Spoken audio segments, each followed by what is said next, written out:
Bueno, pues creo que viene una charla, una entrevista muy interesante con Andreu Rauet, creador del documental La Porta Gate, que bueno, pues está causando muchísima sensación. Ahora vamos a explicaros por qué.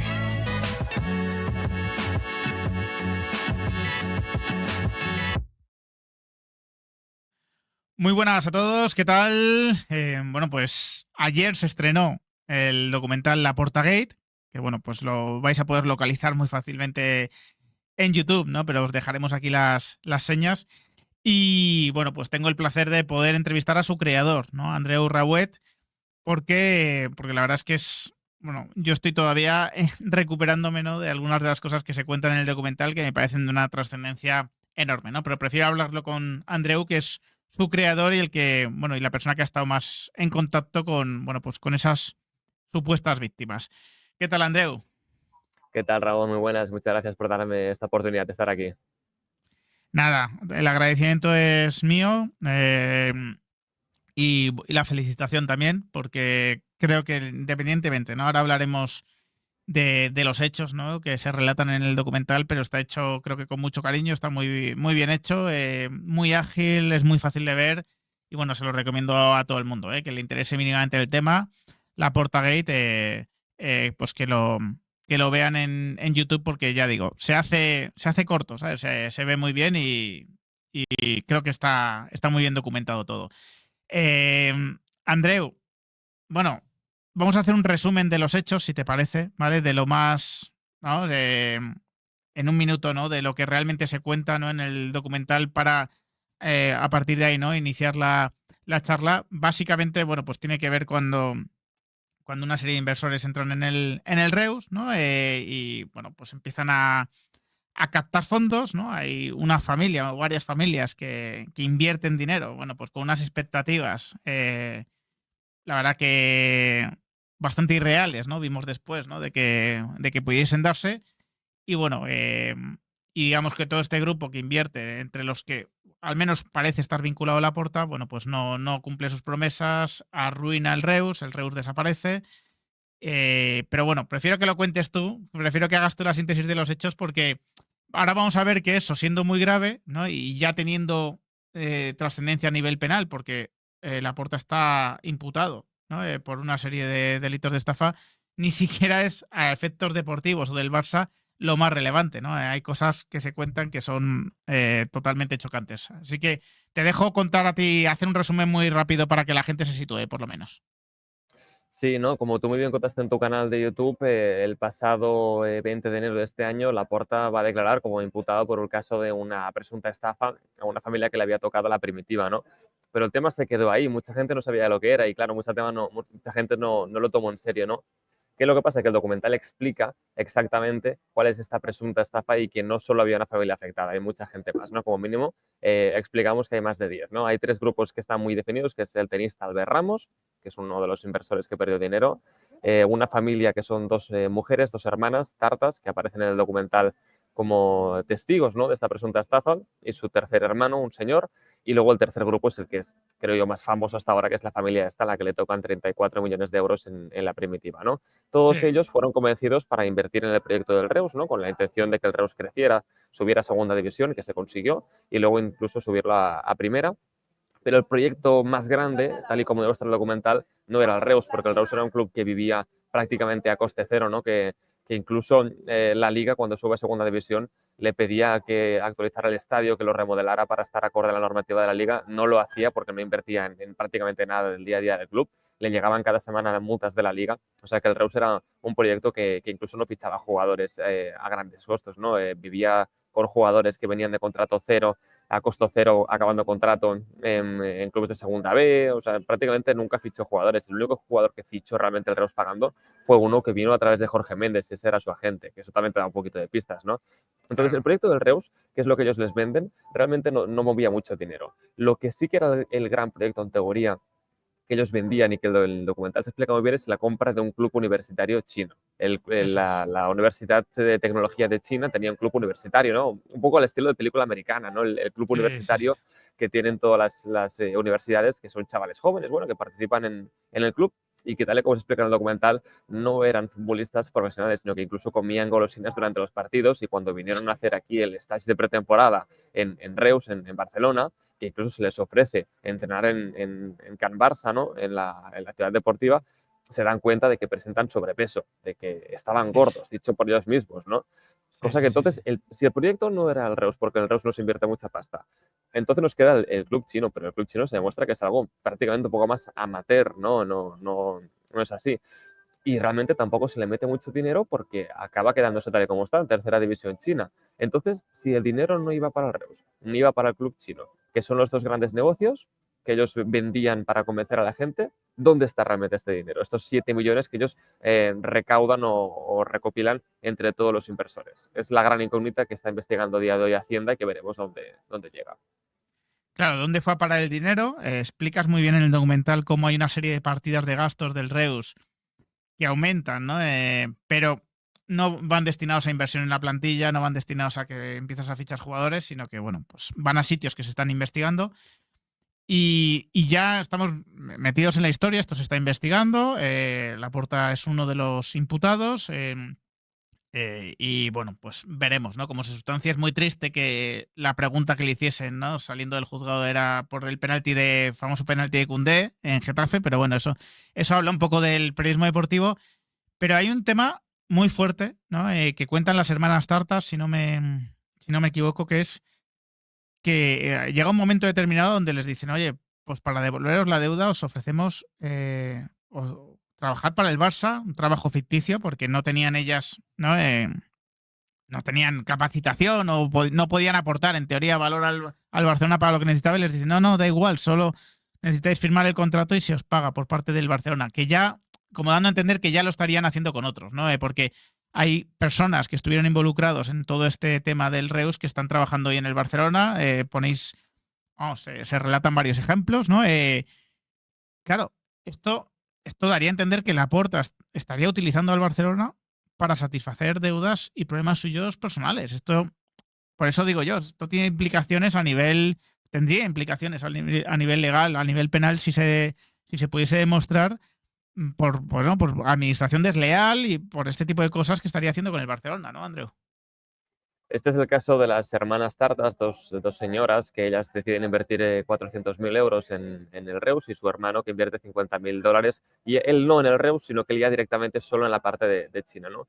Bueno, Sí. ellos invierten en total estos 450.000 euros en 2016, momento en el que el Reus justo acaba de subir a segunda división y se les promete un poco esto, ¿no? Que es un proyecto que es un chollo, que encima detrás les dicen que está La Trinca, que es un grupo cómico catalán muy conocido aquí en el país en los años 80, en Cataluña, y que querían incluso, a través de este grupo cómico tan conocido aquí en Cataluña, con el productor audiovisual Toni Cruz, que es el creador, por ejemplo, de Operación Triunfo y de Crónicas Marcianas, pues querían crear un producto audiovisual que era un gran hermano en China para los jugadores del club chino allí. Entonces, el argumento para convencerlas para invertir era el Reus, el club chino y este producto audiovisual que iban a hacer en China, que iba a dar mucho dinero, que iba a ser la bomba Sí. allí como para un rollo, una operación triunfo, pero en vez de cantar iban a jugar a fútbol, ¿no? Para ver quién iba a ser como el gran jugador estrella del fútbol chino, ¿no? Bueno, esto ni siquiera se llegó a hacer, entonces, bueno, era como una promesa que al final ha quedado en el aire, ¿no? Entonces, en 2016 meten pasta convencidos por todo esto,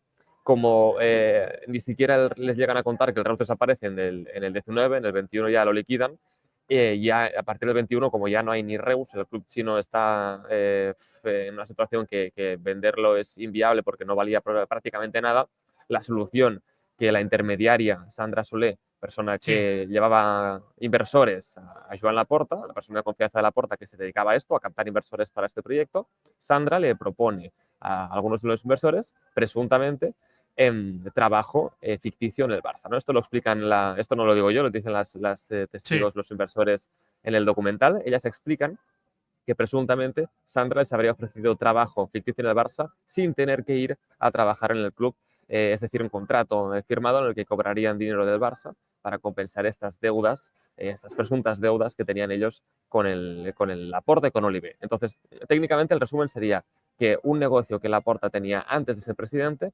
presuntamente lo estaría compensando ahora en el Barça, que es presidente, con la infraestructura económica del club catalán.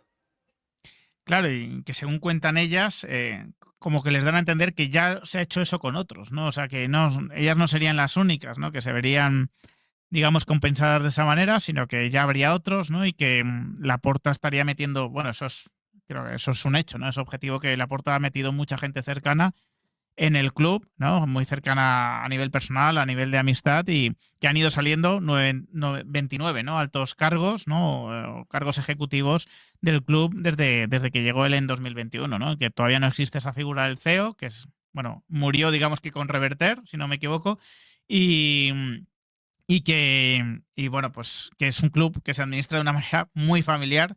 Yo creo que hasta el propio Laporta lo reconocería, ¿no? Laporta, en el documental explicas muy bien cómo Laporta a veces niega, ¿no? Que tenga nada que ver con esto, con lo del Reus, con, bueno, pues con todos estos asuntos, pero en otros momentos habla del Reus en primera persona del plural, como nosotros, no sé qué, no sé cuánto. Está su firma en varios documentos. Eh, ¿Qué es lo que podemos sacar en neto de esto? Por lo menos por el relato, ¿no? De las personas que han denunciado a Laporta, ¿no? Que es al final la versión que está recogiendo también en el documental.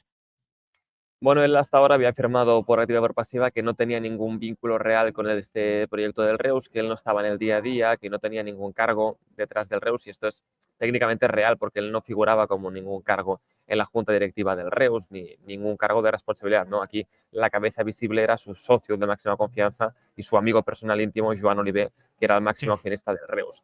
Sin embargo, aunque la porta no fuera visible, sabemos, porque él mismo lo ha confirmado, que él tenía un papel detrás del Reus. Seguramente él no orquestaba, no tomaba decisiones, pero al haber metido dinero, porque él, recordemos que avaló una póliza de más de casi 400.000 euros para el Reus, bueno, pues él tenía un interés económico detrás del Reus, que supongo que sería pues venderlo para sacar una rentabilidad. Esto lo dice él mismo en el documental, ¿no? Dice, Sí. el proyecto del Reus era un proyecto muy rentable. Entonces, bueno, lo que el documental demuestra es que sí, él tenía un papel porque habla en primera persona. En primer lugar, explica el proyecto, ¿no? Él hasta ahora se supone que no sabía nada, pero él explica el proyecto y dice que el Reus iba a ser la masía para aportar jugadores al club chino, que el club chino tenía que crecer y luego venderlo, ¿no? Entonces luego habla en primera persona y dice que les llegó una oferta de compra del Reus para que ellos pudieran venderlo y recuperar un poco el dinero o incluso ganar más dinero, ¿no? Pero él le propuso a Oliver que vendieran el Reus, Oliver no quiso, lo quería subir a primera división y él reconoce que si lo hubieran vendido, pues igual la cosa hubiera terminado de otra manera, ¿no? Entonces está hablando en primera persona, se hace el proyecto Sí. suyo. Y luego además le preguntan, ¿usted a día de hoy todavía tiene el club chino en propiedad? Y él dice, a 20 de enero de este año, dice, a día de hoy todavía somos propietarios del BIT, el club chino. Entonces, estás hablando en primera persona, en presente, y te estás haciendo tuyo un proyecto que se ha demostrado que es un desastre, un despropósito que ha hecho que mucha gente pierda dinero, ¿no? Entonces, bueno, él ya reconoce un vínculo real. Evidentemente, todo esto que digo ahora no es delito, ¿no? Decir que tú eres propietario, que tendría que haber desvendido el Reus y es lícito que lo explique y lo diga. Y a mí me parece incluso está bien, pero ya está reconociendo un vínculo real con el proyecto que hasta ahora él había desmentido por activa y por pasiva con el caso del Reus. Claro, eso es, ¿no? Y aparte que está su firma en algún documento, aparte de que es utilizado, ¿no? O su figura trata de utilizarse para atraer a esos inversores, para generar confiabilidad, ¿no? Y bueno, Bueno, pues creo que él firmó. Él él firmó firmó. uno de los contratos, ¿no? En el caso del hermano que te comentaba, que él en su caso abonó 50.000 dólares para el proyecto este de China, su contrato de inversión, de compra de acciones, lo firma Oliver y lo firma Laporta en representación de esta empresa. ¿No? Un poquito como un testigo, ¿no? Él, lo que Oliver explicaba es que la firma de Laporta aparece un poco como testigo, como en las bodas, ¿no? Como un testigo. Entonces, bueno, a mí este argumento me queda un poquito extraño, ¿no? Porque tú no firmas un contrato como representación de una empresa si tú no quieres tener un vínculo con ello, ¿no? Lo firmas porque eres plenamente consciente de lo que estás haciendo porque Laporta firma y pone incluso su nombre, ¿no? O sea, queda muy, muy evidente.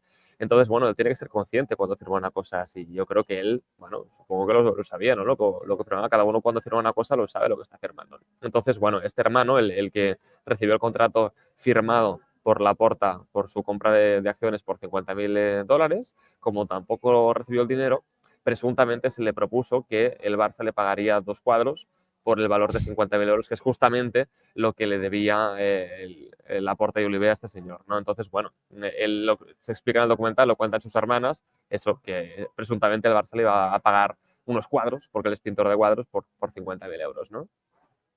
Yo recuerdo, aunque no sería eximente para un posible delito, que Laporta es abogado. Es decir, no sería un eximente el no ser abogado o el no entender estos temas, porque el desconocimiento, ¿no?, de la norma no implica que no tengas que seguir su cumplimiento, pero en el caso de Laporta, o sea, una firma, cuando tú firmas un documento es porque tienes capacidad de representación de la parte sobre la que estás firmando, evidentemente, y un abogado sabe especialmente pues la trascendencia que tiene una firma, ¿no? Se está sustanciando el tema de la Sí. estafa. La estafa yo creo que va a depender, Andreu, de que realmente, como se deja caer en el documental, bueno, pues los que reciben esa inversión, ¿no?, fuesen conscientes o conocedores de que había muy pocas posibilidades de devolverla, o sea que no había un plan claro, ¿no?, para devolverlo. Y bueno, bueno, pues todo lo que ocurre posteriormente de ir dilatando el proceso para intentar ganar la prescripción, que es como lo interpretó el abogado de las hermanas Tartas, por ejemplo. Y creo que es importante decir, ahora que explicabas que Laporta es abogado, que por cierto su bufete de abogados lleva sin presentar cuentas anuales desde 2014, creo, casi 10 años sin presentar cuentas anuales. Entonces, lo que es importante es que su bufete de abogados, Laporta y Arbós, que además la sede de la oficina del bufete es la misma, literalmente la misma, que la empresa con la que ellos operaban, con el Reus Core Story. Sí. Entonces, era exactamente la misma oficina, ¿no? Entonces, además, su bufete de abogados, Laporta y Arbós, era el que se encargaba de liquidar los intereses, ¿no? O sea, esta gente que hablamos Sí. de la primitiva, las hermanas, abonan un dinero, prestan un dinero para luego recibir unos intereses, ¿no? Para luego pues, recuperar el dinero con un poquito más, ¿no? ¿Qué Sí. pasa? Que estos intereses al principio sí que se pagan un poco, se pagan unos 400 euros, un poco más, durante unos meses. El encargado de tramitar estos intereses, de liquidarlos, era el bufete de abogados de Laporta. Y Sí. lo hacía Manana, que actualmente es su secretaria o su jefa de gabinete en el Barça, ¿no? Entonces su bufete de abogados aparece también vinculado en este proceso. Es evidente, es evidente. Y insisto, mucha gente que estaba involucrada en el proyecto, involucrada con Laporta, está hoy en el Barça, en diferentes puestos, en Barça Visión, yo qué sé, en diferentes puestos que ahí comentáis muy bien. Ya a nivel personal, Andreu, tú vives en Barcelona, ¿verdad? No sé cómo. Claro, estás documentando algo que es muy, muy fuerte, evidentemente está judicializado y ya cuentas también con ese aval. O sea, hay un juez que al menos lo considera relevante lo que se está investigando. No, esto no es un invento de nadie. Después ya bueno, declarará quién es culpable, quién no, qué responsabilidad tiene Laporta o qué responsabilidad no tiene Laporta. Pero, pero evidentemente el documental va un poco más allá, ¿vale? El documental va un poco más allá, o lo que cuentan las hermanas Tartas va un poco más allá porque ya involucraría al Barcelona, ¿no? Ya no sería un tema personal de Laporta, sino sería un tema que podría afectar al Barcelona o que podría dar pistas también de cómo se está gestionando el Barcelona. Claro, cabe que Laporta no diga nada sobre este tema, porque en el documental explicas que te has intentado poner en contacto con él, ¿no?, y con varias partes implicadas más y que no han querido atender al documental, ¿no? Sí que recoges el resto de testimonios, pero de esto te puedes esconder. O sea, de esto puedes hablar de otros temas, te puedes esconder de algo, bueno, pues que sería tan grave si se demostrase. Hombre, yo sinceramente hoy a 20 de marzo, después de que todos los medios de Cataluña e incluso varios medios de ámbito nacional, incluso hoy he ido a comprar los periódicos porque hay como 6 o 7 que lo han sacado en papel, tienes a todos los medios diciendo, y lo dicen ellos, dicen, Laporta presuntamente habría ofrecido que el Barça fuera quien pagara las deudas del Reus.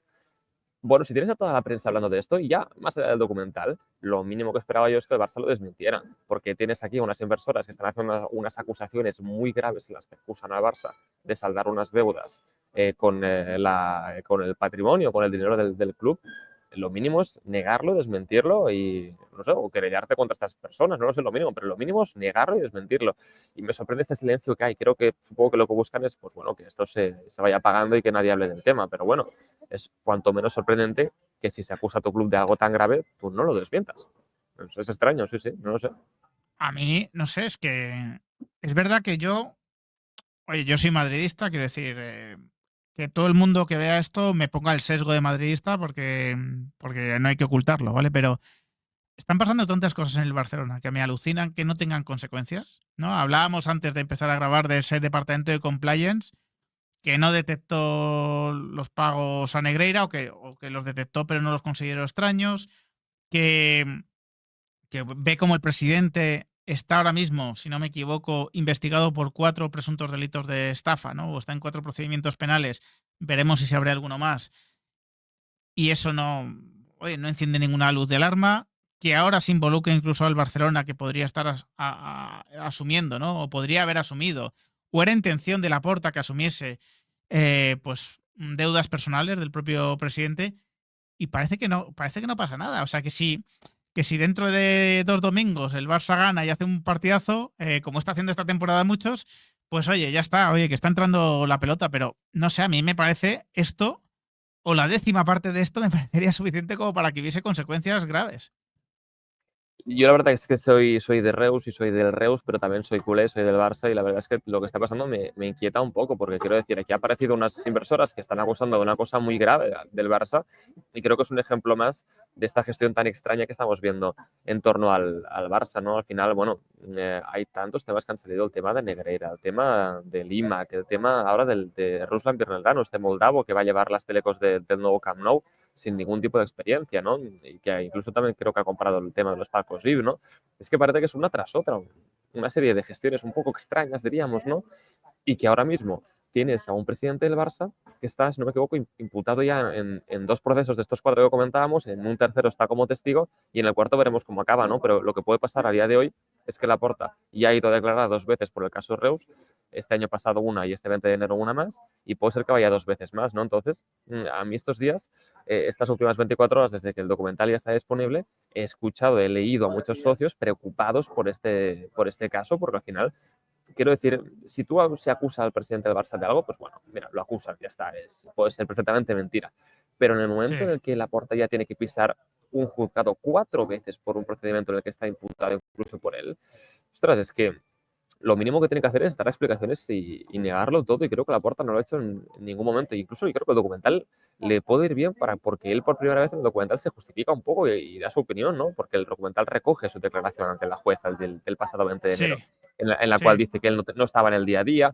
Un poco le permite también excusarse, porque al final, bueno, yo incluso les he permitido la opción de que ellos participen en el documental y no han querido. Entonces, bueno, el socio está preocupado, el socio está nervioso porque hay cosas muy extrañas y ahora tienes un presidente imputado por un presunto delito de estafa, que igual en la sentencia acaba siendo que no, que es inocente, ya lo veremos. Al final ahora hay que defender también su presunción de inocencia, eso también es lícito, ¿no? Sí. Pero lo cierto es que está pisando un juzgado y el socio está bastante nervioso por lo que está pasando y como periodistas, yo en mi caso me declaro neutral en todo esto y tengo que defender al final que ellos puedan dar su opinión. Entonces, bueno, yo quiero que expliquen algo más, ¿no?, sobre este caso y que se defiendan. Hombre, habría sido magnífico que el documental pudiese haber recogido, ¿no? Más allá de las declaraciones de Laporta ante el juez, que está muy bien y para mí tiene un valor informativo importante, pues que hubiese podido dar también su versión, ¿no? Porque además Laporta es una persona que se comunica bien, que quiero decir que no va a tener problema de explicar su versión, pero bueno, hay ciertos silencios que dices, bueno, pues piensas, ¿no? Uno piensa, ¿no? Que si estuviese metido en un tema de estos, si tuviese una fácil explicación al asunto que le absolviera, pues que estaría encantado de darla en todos los lugares posibles, ¿no?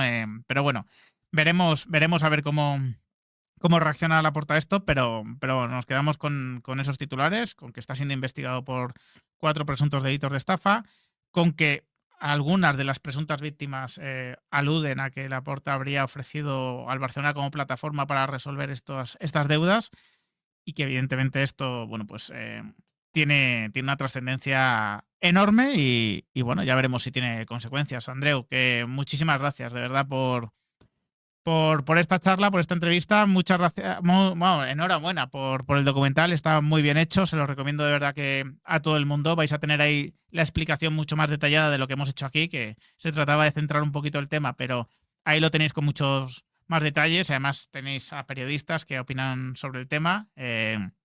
Y creo que merece la pena que dediquéis un tiempo a verlo. Así que mi felicitación y mi agradecimiento, Andreu. Pues gracias, Ramón, por la oportunidad y estoy seguro que nos volveremos a ver y a hablar del tema porque tiene todavía que mucho recorrido y se hablará seguro, ya te digo, hay 2 procedimientos más abiertos y se hablará muchísimo más del tema, seguro, segurísimo, estoy convencido. Así que nada, gracias por invitarme. Un abrazo. Pues eso, pues esta es la primera de unas cuantas que seguro que haremos. Un abrazo muy fuerte y hasta el siguiente.